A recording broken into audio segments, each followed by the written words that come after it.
Counter-Strike Global Offensive game is usually popular, but sometimes, the game will refuse to run at all, with seemingly no reason as to why it won't.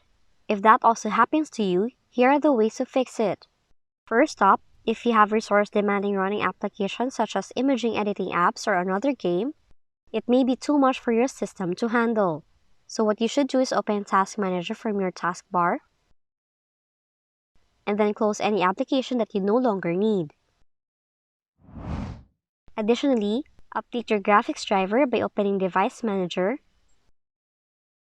select Graphics, right-click on your graphics driver, then select Update Driver.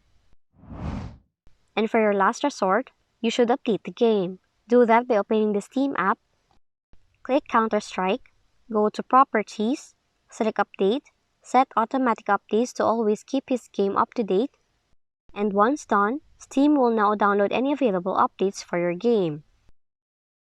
And those are the ways on how you can fix Counter-Strike Global Offensive not opening in your Windows 11 computer. If you found this video helpful, kindly like and subscribe. You may also click and turn on the notification bell so you can be notified from whenever we release new videos.